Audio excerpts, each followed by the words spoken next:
Salut à tous, c'est ici Osiris pour une vidéo Summoner Soir sur le donjon de l'eau. Le hall de l'eau qui nous rapporte au niveau 10 150 cristaux, tout comme le hall du vent, le hall du feu et le hall des ténèbres. Bien évidemment, avant de commencer, on va s'ouvrir un petit peu à la mystique parce qu'avec la chance que j'ai, on ne sait jamais, mais non. Voilà, bon, un petit salamander, ça fera un mob fusion, c'est pas un souci. On commence. C'est une team totalement farmable. Il faut savoir que les donjons au niveau 10 vous rapportent 150 cristaux. 150 cristaux qui sont pas négligeables. Comme vous pouvez le voir, mon Veromos c'est vraiment... Bah, il est 6 étoiles, mais il n'est que 37. Avec des runes, comme vous pouvez le voir, celle-ci n'est même pas finie. Elle est en niveau 9. Celle-ci est niveau 13, niveau 12 et niveau 13.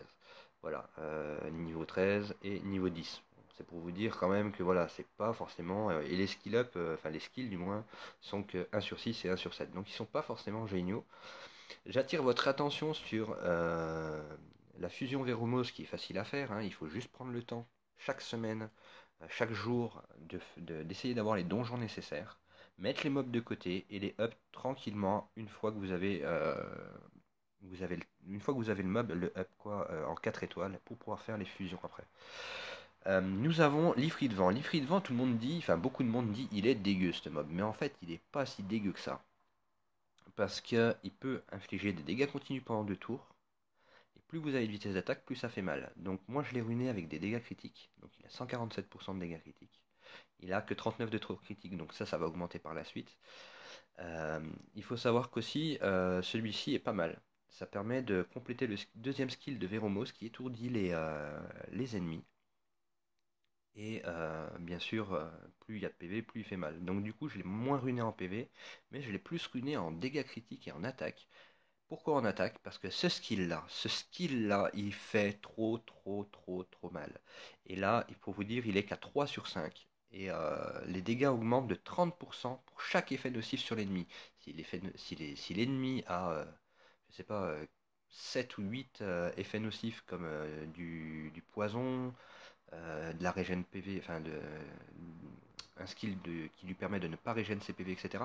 Voilà, ça augmente de plus en plus et il me fait du 40 voire 60k, tout dépend en fait les effets nocifs qu'il y a sur les boss, mais il me tape du 40 entre 40 et 60k au niveau 3. Donc c'est pour vous dire que voilà, après c'est pas des runes de malade que j'ai, comme vous pouvez le voir, bon à part celle-ci et celle-ci, je veux dire sinon le reste voilà, c'est du plus 12, du plus 13, là elle est qu'en plus 10 donc il va falloir que je up ça.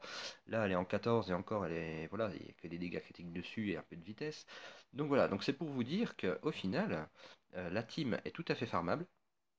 Donc Colline est farmable très facilement, hein, puisque c'est un mob qui s'obtient dans les velins inconnus, pardon. Et Bernard s'obtient facilement dans le désert de Tamor. Donc du coup, c'est pas une team dure à avoir. Veromos, bien évidemment, est un mob fusion, donc on peut le remplacer par un autre monstre qui pourrait à la rigueur convenir, mais Bernard n'est que niveau 35, il lui faut un peu de vitesse pour pouvoir augmenter plus facilement la vitesse et le cooldown des skills. Mon Inugami Light, lui, ben, je l'ai eu un dimanche, hein, comme tout le monde. Voilà, j'ai demandé en ami, comme vous pouvez le voir dans le chat, beaucoup tombent les donjons. Donc voilà, beaucoup demandent. Beaucoup demandent regarde, add me if you have Dark Yeti SD. Donc, ajoutez-moi si vous avez le Yeti des Ténèbres, donc le donjon des Yeti des Ténèbres, s'il vous plaît. Voilà. Donc, beaucoup demandent. Personnellement, ce que je préfère, c'est attendre que les gens lootent les donjons et leur faire une demande d'amis directement. Et on peut aussi leur écrire dans le chat privé en appuyant sur choix du joueur. Et là, vous avez tout ce qui est en public, tous ceux qui sont connectés en public sur ce channel-là. Donc voilà, c'est plutôt pas mal, c'est assez intéressant. Et ça permet aussi de avoir des amis, même s'ils ne sont pas level 50, ça vous permettra de les aider, mais vous pouvez les enlever après. C'est ça qui est assez intéressant aussi, c'est que vous pouvez les enlever. Vous pouvez enlever jusqu'à 5 amis par jour. Tout est réinitialisé à minuit. Donc voilà. Donc on continue sur le hall de l'eau. Vous voyez bien que ça va très très vite. Ce boss-là a beaucoup beaucoup de def et de PV. Son petit truc de merdique, qui est assez merdique du moins, c'est son immunité que les tours lui accordent. Donc on commence par la tour de droite, parce que les skills qui sont en haut ne viendront plus, comme par exemple celui-ci. Brûle les ennemis avec un regard maudit et a une forte chance d'infliger des dégâts continus pendant 3 tours. Comme ça, les PV du gardien augmentés de 500%. Voilà. Donc du coup, même sa puissance d'attaque qui augmente avec le temps. Donc plus vous pétez les tours assez rapidement, donc avec le poison et puis le skill, comme je vous disais, de l'effrit de vent, et plus mieux ce sera. Et vous allez voir que une fois que le boss n'aura plus son effet d'immunité, je vais vous montrer, en espérant avoir un dégât critique, comment mon ifrit de vent fait très très très très mal, alors qu'il n'a, sur son troisième skill, alors qu'il n'a que 3 sur 5 sur son dernier skill. J'espère vraiment le up très rapidement. Et vous allez voir que c'est vraiment, vraiment intéressant. Donc, Ifrit de Vent et Théomars sont deux mobs très, très intéressants. L'Ifrit de Feu, franchement, personnellement, voilà, il m'attire pas trop, même si je l'ai. Parce que bah, j'ai pas eu trop le choix. C'est un peu aléatoire, donc voilà. Donc voilà. Après, bon, bien évidemment, c'est une team speed, hein. Colline, je l'ai ruiné en speed précis et full PV. Donc elle a 30k PV, facile. Et encore, les runes sont que plus 12, hein, c'est pour vous dire. Donc c'est suffisant, il n'y a pas besoin de bouffer 50 000 mana ou 50 000 temps, non. Économisez vos velins inconnus, faites du skill up avec, ça lui permettra de up au passage. Farmez le désert de Tamor pour Bernard, ça vous permettra aussi de up les mobs que vous avez. Et puis ben, moi je vous dis good luck, hein, c'est pas compliqué du tout quoi. Alors, vous pouvez le voir, la tour a quand même pas mal de...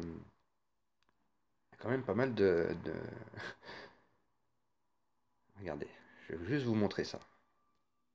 Voilà, 25 et 10k. Il a fait un dégât critique sur deux. Donc ça lui fait déjà, ça fait donc du 35k, allez, 36k grosso modo, rien que sur la tour. Sur le boss, ça monte à 40, entre 40 et 60k. Tout dépend s'il fait deux dégâts critiques d'un coup.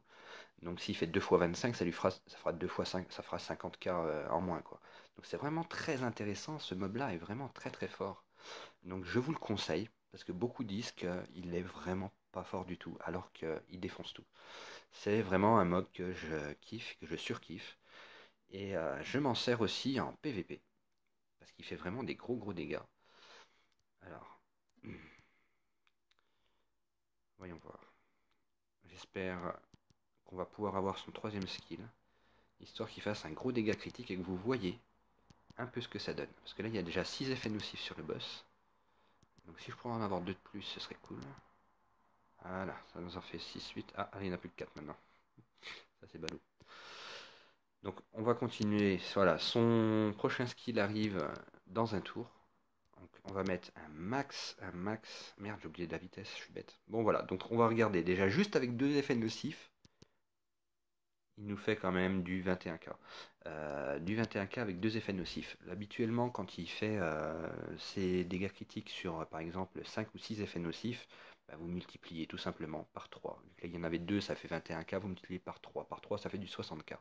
Quand il fait du dégât critique, bien évidemment. Et ça fait vraiment, vraiment, vraiment très mal. Son deuxième skill vient de nous faire un petit 9k. Euh, Espérons avoir un peu plus d'effets nocifs pour vous montrer vraiment comment il déchire. Ce mob, il déchire. Je le kiffe, c'est abusé. Voilà. Donc là, on a 4 effets nocifs. 4 effets nocifs. Bon, il n'a pas fait de dégâts critiques, mais il a quand même fait 13k. Donc ça lui aura fait du 26k. Du 26k en dégâts critiques. Sachant que j'ai 147% de dégâts critiques, donc vous multipliez par 3, ça fait du 72k. Donc ça va vraiment très vite, enfin 78k, donc ça va vraiment très très vite. Euh, voilà, c'est l'un des mobs les plus forts du jeu, je trouve quand même. Mais il faut vraiment qu'il soit skill up. Une fois skill up, je pense que ouais, c'est un peu comme tout, il fait très mal. Donc voilà, donc pour cette session Hall de l'eau, nous voici en fin de boss. Voilà, il tombe, aucun mob n'est pété. Et ça, c'est valable pour les donjons 6, bah, tous les donjons de 1 à maintenant. Je veux dire, voilà, c'est vraiment sur le hall de l'eau ce qui apparaît le plus. Après, concernant les essences d'eau supérieures, de moyenne ou faibles, enfin les faibles essences, le truc c'est qu'on en loot autant en hall enfin, dans le hall de l'eau 10 que dans le hall de l'eau 7 qui nous coûte que 6 énergies. Donc moi je farm le hall de l'eau 7. Voilà, je gagne des Arsenemon 3 étoiles, je gagne des Angemon haut niveau 15, niveau 5. non éveillé bien évidemment, mais bon, voilà, c'est pas un souci.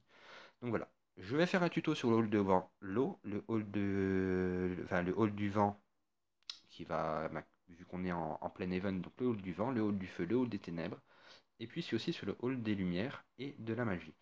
Vous verrez que les mobs sont différents à chaque fois, mais c'est toujours des mobs farmables, et c'est vraiment des teams faciles à avoir. Voilà. Bon bah sur ce, je vous dis ciao.